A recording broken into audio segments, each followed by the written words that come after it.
नमस्कार, स्वागत है आपका Bombay broadcasting corporation BBC Hindi news में। मैं हूं मानसी। शिवसेना के उत्तर भारत समन्वय के प्रवक्ता गुलाब चंद दुबे ने कहा कि उप मुख्यमंत्री एकनाथ शिंदे जी द्वारा उन्हें प्रवक्ता की जिम्मेदारी सौंपना उनके लिए गौरव और विश्वास की बड़ी अनुभूति है।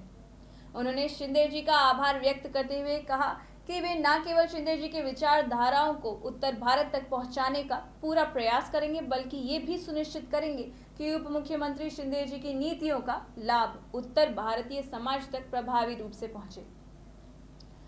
उन्होंने कहा कि पार्टी द्वारा दिए गए इस दायित्व को वे पूरी निष्ठा, अनुशासन और प्रतिबद्धता के साथ निभाएंगे।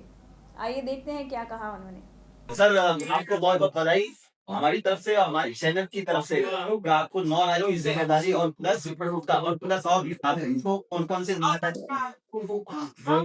आपको। आप लोकतंत्र के चौथे शक्ति के प्रति सभी पत्रकारों की विशेष करके आपके इस सम्मानित चैनल के माध्यम से बताना चाहूंगा कि हिंदू हृदय सम्राट माननीय बाला साहब ठाकरे के विचारों को जन जन तक पहुंचाने का दायित्व जिम्मेदारी ये उत्तर भारत के जो राज्य हैं, आदरणीय एकनाथ शिंदे साहब ने मेरे कंधे के ऊपर यह दायित्व दिया है।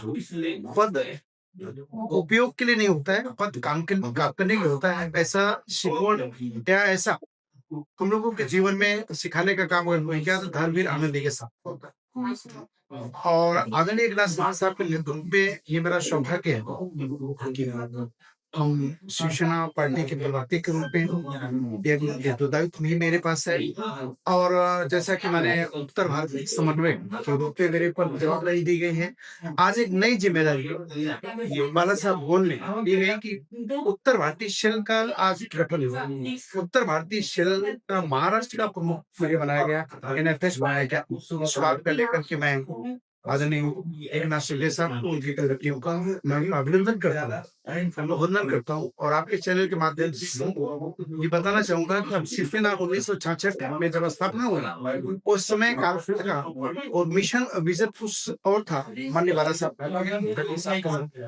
लेकिन आज एकनाथ शिंदे साहब समग्र देश को लेकर के निकल पड़े। शिवसेना के माध्यम से सुजलाम सुफलाम समग्र देश की अखंडता कायम रखने का ये हिंदू समाज को स्थापित करने का ये उनका विजन, उनका मिशन है। और उनका विश्वास और भरोसा नहीं, मैं उनके शाखा प्रमुख के कार्यकाल से आज मुख्यमंत्री के नेता के इस कार्यकाल तक उनका साथी रहा हूँ, उनके साथ काम करना भारतीय वर्षों से शिवसेना में मैं काम करने का समय निकल गया। इसलिए मुझे लगता है आज उसी विश्वसनीयता को कायम रखते हुए उत्तर भारतीय समाज का दायित्व महाराष्ट्र अपनी है। ये मैं कहना चाहूँगा। मेरा नाम पिछले 20 वर्षों से सर,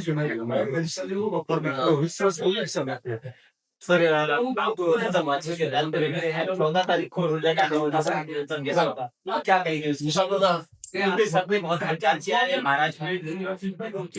बड़ी सफलता के साथ अनाथों का नाथ बनकर के एकनाथ शिंदे साहब से जिस जगह पे उतर जाते हैं वहाँ जीत सुनिश्चित है। वैसे भी आदरणीय नरेंद्र मोदी जी की बहुत चहेते आदरणीय एकनाथ शिंदे साहब, और एकनाथ शिंदे साहब का विशेष करके आदरणीय नरेंद्र मोदी साहब, अमित शाह जी ने यूं करें भारतीय जनता पार्टी के शीर्ष नेतृत्व ने सूचना दिया कि एकनाथ शिंदे साहब आपको मात्र महाराष्ट्र के सीमाओं के अंतर्गत रहकर राजनीतिक ध्रुवीकरण को दुरुस्त नहीं करना है, बल्कि संपूर्ण देश में आकर के इस राजनीति और एनडीए की जीत दिलाने के लिए आपकी एक भूमिका होनी चाहिए। उसी कड़ी में या उसी तहत आदरणीय एकनाथ शिंदे साहब ने अभी पटना जाकर के वहाँ पे एनडीए के सभी प्रत्याशियों का उन्होंने प्रचार किया। हम लोग भी वहाँ पे थे। हम लोगों को जवाबदारी दायित्व दिया गया था भिन्न भिन्न विधानसभा क्षेत्रों में अपने ढंग से पूर्ण तरीके से काम किया।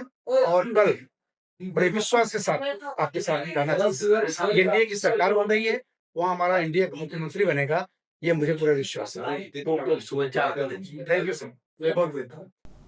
देखते रहिए Bombay broadcasting corporation BBC Hindi news.